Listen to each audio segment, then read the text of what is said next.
हिंदी लोकभारती कक्षा 10वीं। घटक उपयोजित लेखन, उपघटक कहानी लेखन। मैं श्रीमती कंसे एएस, शाखा बागनी। छात्रों, आज हम प्रश्न पत्र के उपयोजित लेखन में महत्वपूर्ण घटक जो है कहानी लेखन का, इसके बारे में जानकारी लेते हैं। कहानी लेखन जो प्रश्न पत्र में प्रश्न क्रमांक 5 में आता है, 5 अंकों के लिए कहानी लेखन करना है और लेखन का सही तरीका क्या है यह आज हम सीखेंगे। कहानी लेखन करते समय पहले हमें ये समझना है कि कहानी किसे कहते हैं। कहानी का मतलब है मनुष्य के जीवन से जुड़ी किसी घटना का वर्णन कहानी के अंदर आता है। घटना का अर्थ क्या होता है? घटी हुई है, भूतकाल में हो गई है। किसी घटना के रोचक व महत्वपूर्ण वर्णन को कहानी कहते हैं। यह साहित्य की सबसे लोकप्रिय विधा है। इसके द्वारा जिज्ञासा और कल्पना शक्ति के साथ साथ भाषाई कौशल और क्षमताएं भी विकसित होती है। कहानी लेखन के संबंध में ध्यान देने योग्य बातें। 1. रूपरेखा के आधार पर कहानी लेखन के पहले रूपरेखा को 2-3 बार पढ़ लेनी चाहिए। 2. हर वाक्य पूर्ण तथा क्रम से लिखें। 3. कहानी का यथोचित विस्तार होना चाहिए। 4.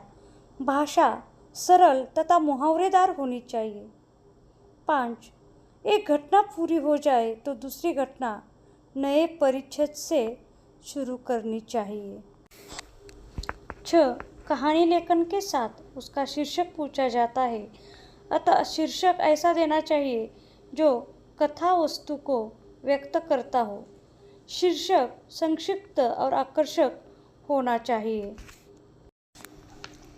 7. कहानी से क्या सीख मिलती है यह भी पूछा जाता है, अतः ध्यान से कहानी पढ़ने पर सीख का पता चल जाता है। 8. कहानी को लिखकर रूपरेखा से मिला लेना चाहिए, जिससे कोई बाहरी बात न आने पाए। 9. शीर्षक और सीख यदि नहीं भी पूछे गए हैं तो भी लिखना अनिवार्य है। 10. कहानी के प्रसंगानुसार वातावरण का निर्माण होना चाहिए। उदाहरणार्थ, यदि गांव में कहानी घटती है तो गांव का रोचक व सही वर्णन अपेक्षित है। 11. कहानी में आए संवाद अवतरण चिन्ह में लिखना अपेक्षित है। 12. कहानी के लिए शब्द की सीमा 80 से 100 तक होनी चाहिए। कहानी लेखन के मुख्य 3 प्रकार हैं। पहला जो है, सहायक शब्दों के आधार पर कहानी लेखन होता है। दूसरा, मुद्दों के आधार पर कहानी लेखन होता है। और तीसरा, सुवचन या कहावतों के आधार पर कहानी लेखन होता है। अब हम उदाहरण के तौर पर कहानी लेखन को देखेंगे। सबसे पहले हम शब्दों के आधार पर कहानी को देखते हैं। शब्द इस प्रकार है: स्त्री, अन्न, पत्थर, चोरी, महात्मा, न्याय। शीर्षक है महात्मा का न्याय। रामपुर नामक गांव में लोग आनंद की जिंदगी व्यतीत करते थे। एक बार एक स्त्री ने किसी के घर से अन्न चुराया, क्योंकि मांगने पर भी उसे कुछ खाने को नहीं मिला था। वह चोरी करते हुए पकड़ी गई। लोगों ने स्वयं निर्णय लिया कि इसे सजा दी जाए। लोग उस पर पत्थर फेंकने लगे। वह चिल्लाने लगी, वह पर किसी ने उसकी एक न सुनी। उसी समय वहाँ से एक महात्मा गुजरे। उन्होंने जब यह देखा तो इसका कारण पूछा। लोगों ने उस अन्न चुराने वाले की सारी घटना कह सुनाई और कहा कि अब आप भी इसका फैसला करें। महात्मा ने लोगों से कहा कि इसे दंड अवश्य मिलना चाहिए क्योंकि इसने पाप किया है। यह सुनकर गांव वाले प्रसन्न होकर उसे दंड देने के लिए उतावले हो गए। महात्मा ने उन्हें रोका और कहा, पहला पत्थर वह मारे जिसने जीवन में कभी कोई पाप नहीं किया हो। यह सुनकर सब लोग एक दूसरे का मुंह देखने लगे क्योंकि वहाँ कोई ऐसा नहीं था जिसने कभी कोई पाप न किया हो। सब लोगों के हाथों से पत्थर गिर गए। सभी ने महात्मा से क्षमा मांगी और उस स्त्री को माफ कर दिया। सीख, इस कहानी से हमें यह सीख मिलती है कि सबसे बड़ा दंड अपराधी को क्षमा करना है।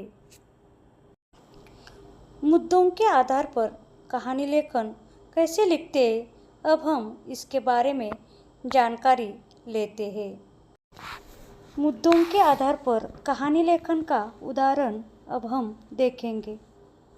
मुद्दे: एक व्यापारी का व्यापार करने हेतु गांव-गांव घूमना, पेड़ की छांव में विश्राम करना, बड़े पेड़ पर लगे छोटे फल देखकर ईश्वर की कृति पर हंसना, एक फल का उसके सिर पर गिरना, फल छोटे होने के कारण चोट न आना, ईश्वर से क्षमा मांगना। इस कहानी का शीर्षक है ईश्वर की कृति। एक व्यापारी कई सालों से गांव-गांव घूमकर व्यापार करता था। जब कभी वह थक जाता तो किसी बड़े पेड़ की छांव में विश्राम करता, वही खाना खाता और फिर दूसरे गांव के लिए रवाना हो जाता। कई बार वह यह सोचकर मन ही मन बहुत प्रसन्न होता था कि उसके जैसा बुद्धिमान कोई नहीं है। एक बार वह सदैव की भांति व्यापार के लिए घर से निकला। 2-4 गांव घूमने पर वह थक गया। उसने थोड़ी दूरी पर एक तालाब देखा। वहीं पास में एक बहुत बड़ा आम का पेड़ था। उसने उसी पेड़ के नीचे विश्राम करने का निश्चय किया। अपने साथ लाया हुआ भोजन खाकर उसने ठंडा पानी पिया और पेड़ के नीचे ठंडी छांव में विश्राम करने लगा। अचानक उसकी नज़र पेड़ पर पड़ी। उसमें आम के कच्चे फल लगे हुए थे। व्यापारी विचार करने लगा कि ईश्वर भी बड़ा विचित्र है। उसने इतने बड़े पेड़ पर छोटे फल क्यों लगाए?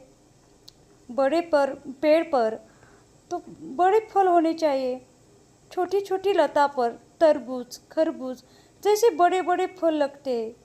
कितनी अजीब बात है। तभी अचानक एक आम उसके सिर पर गिरा और सारी बात उसकी समझ आ गई।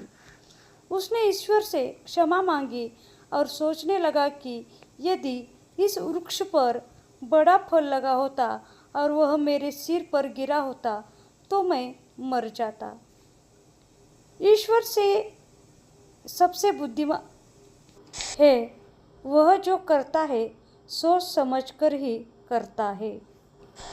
सीख, इस कहानी से हमें यह सीख मिलती है कि भगवान जो भी कार्य करता है वह अच्छी तरह सोच समझकर ही करता है, अतः उस पर हमें पूर्ण रूप से विश्वास करना चाहिए। हमने उपयोजित लेखन में कहानी लेखन के बारे में आज ये जानकारी ले ली है। धन्यवाद।